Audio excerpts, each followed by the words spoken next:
spectators sitting along the start line now, please pull your feet back. When these guys start off here, they're going to need all the room they can get. Our chief referee, who came all the way up from Lexington, Kentucky to be with us today. Thanks, Tom. All right, this race is the senior 2-3 race. Distance, 27 laps.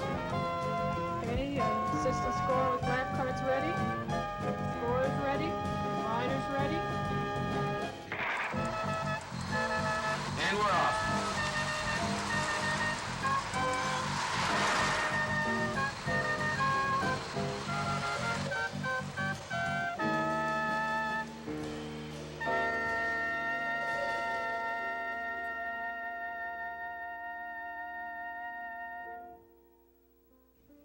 For the racer, bicycling is a sport, a challenge to compete. For others, bicycling makes no demands. But for all cyclists, the bicycle symbolizes a freedom, your direct control. All bicycles are built from wheels, frames, and spokes. But because bicycles serve each of us differently, that's often where the similarity ends.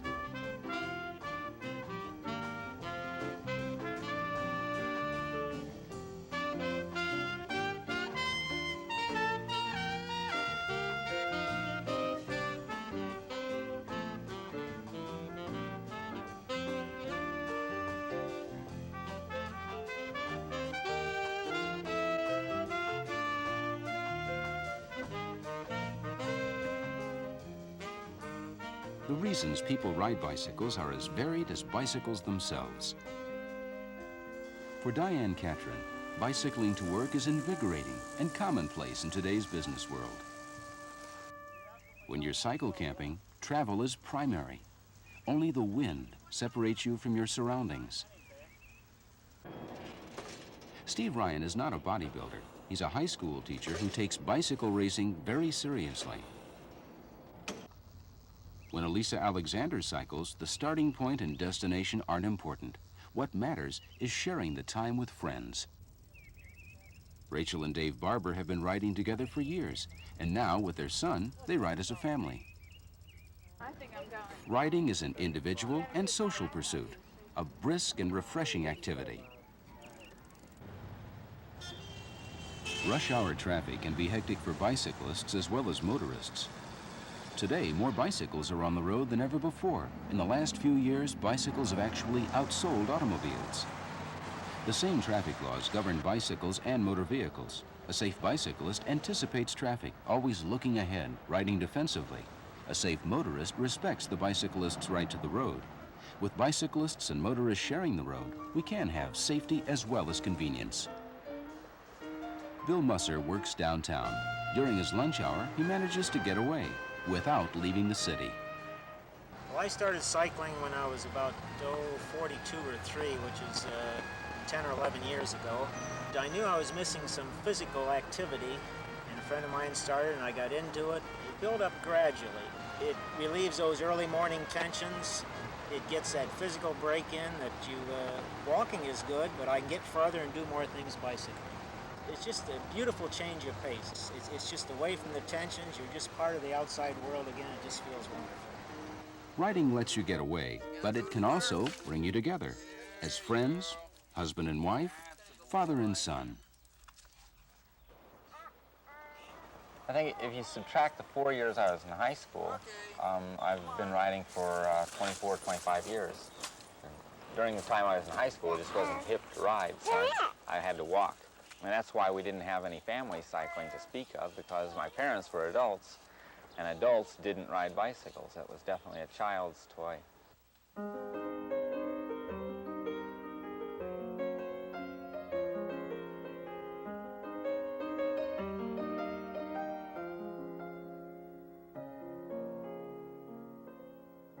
Before we had Sam, we were a lot more free, and so we had a lot of camping trips.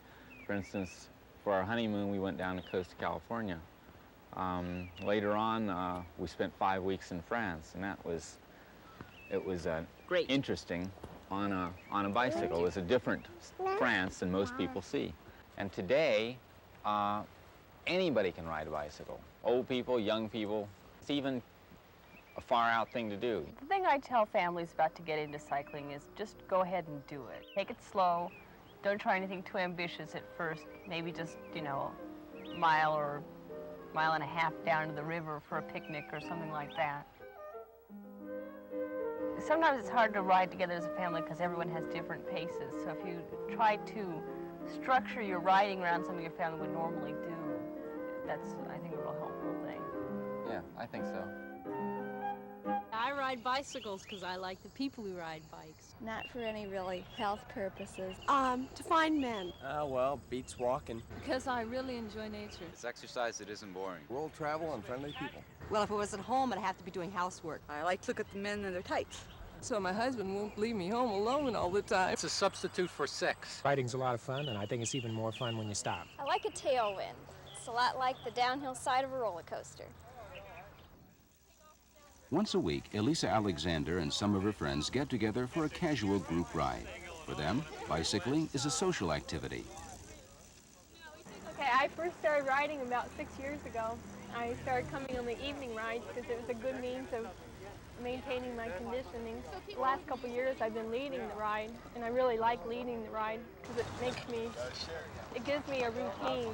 Basically, the one thing that brings us together is the fact that we all live within 3 or 4 miles of the starting point, which means it's real easy for us to come home from work, just jump on the bike and come down and start. I think we're a lot safer when we're as a large group also. Cars seem to respect us a little more if we're in mass.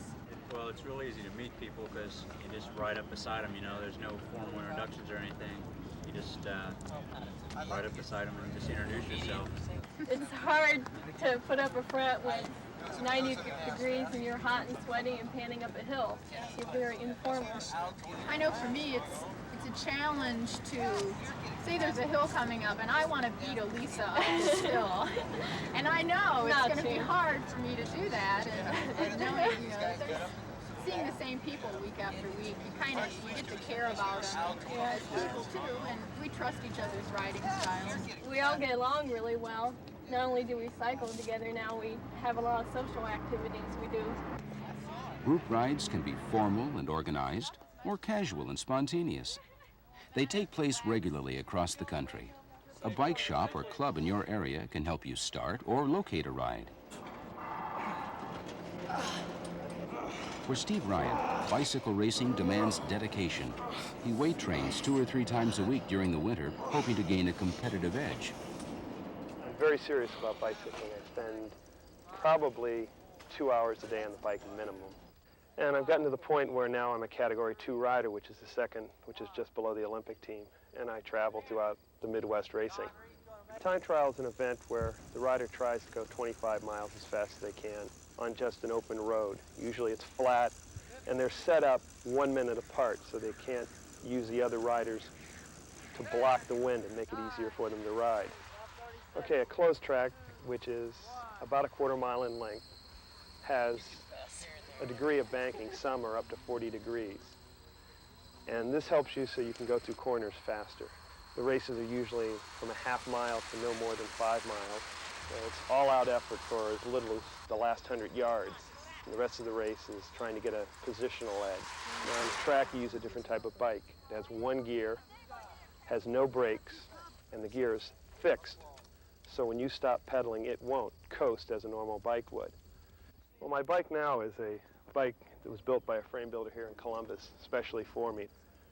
Silk racing tires and lightweight components to gain a little bit more of an edge in a race. When I compete in a race, it's the finished product of my training. It's a challenge. You're competing against other people. You're trying to improve yourself, so it's against yourself. And it's pushing yourself beyond what you thought your limits were.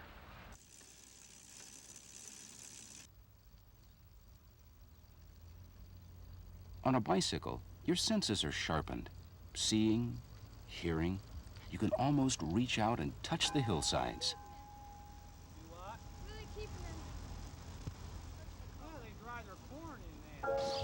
A tour can run for several days with each leg covering up to 80 miles.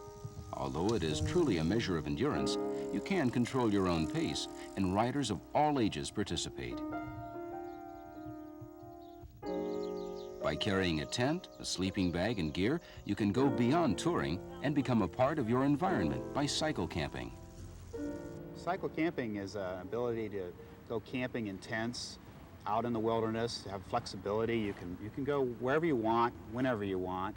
Cycle camping also lets you go at your own pace. You can go 50 miles a day is a normal amount that you can see a lot without seeing too much.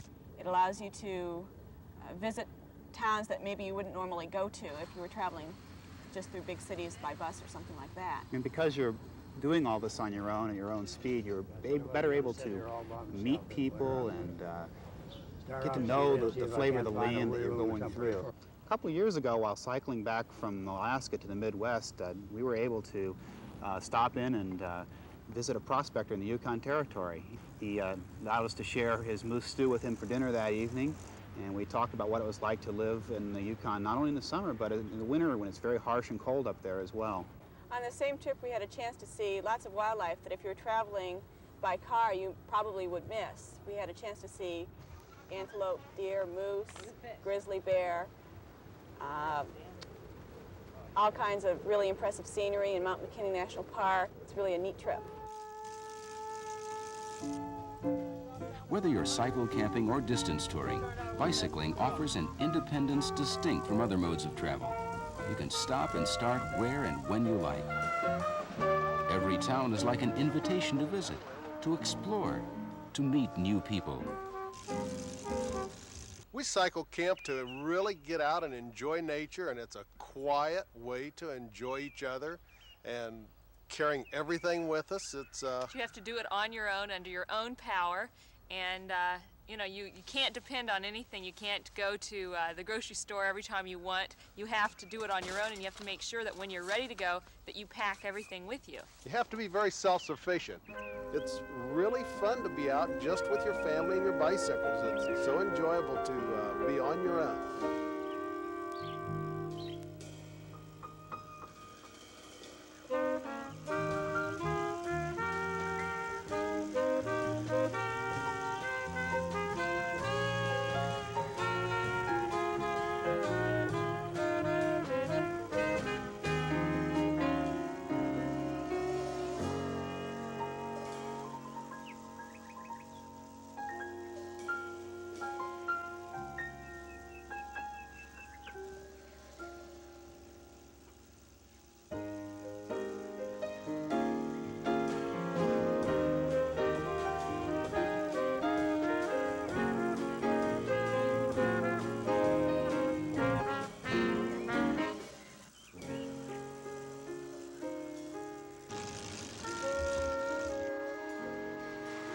A fresh start can brighten your approach to the workday. For Diane Catron, commuting by bicycle is more than practical.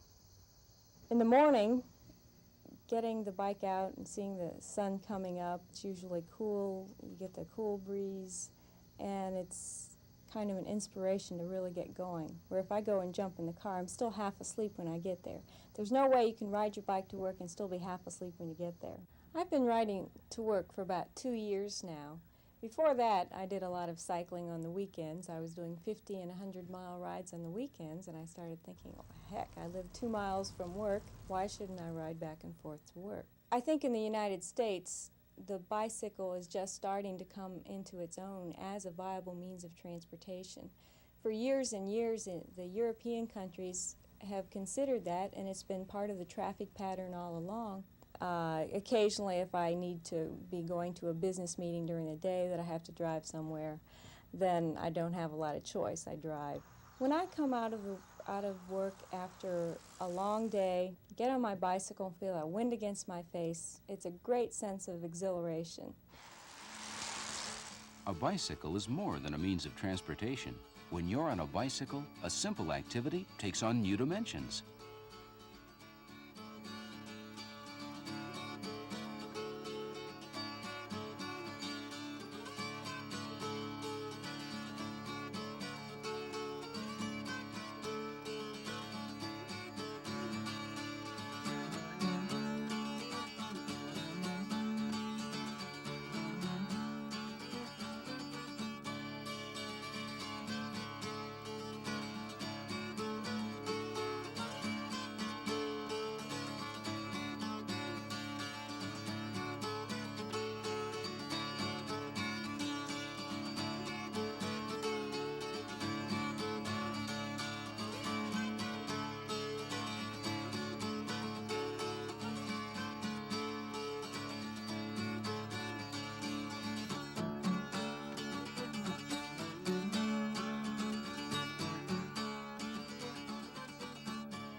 Astride your bicycle, you have the reins of control in your hands. You're at ease with everything. The bicycle becomes a part of you. Try cycling.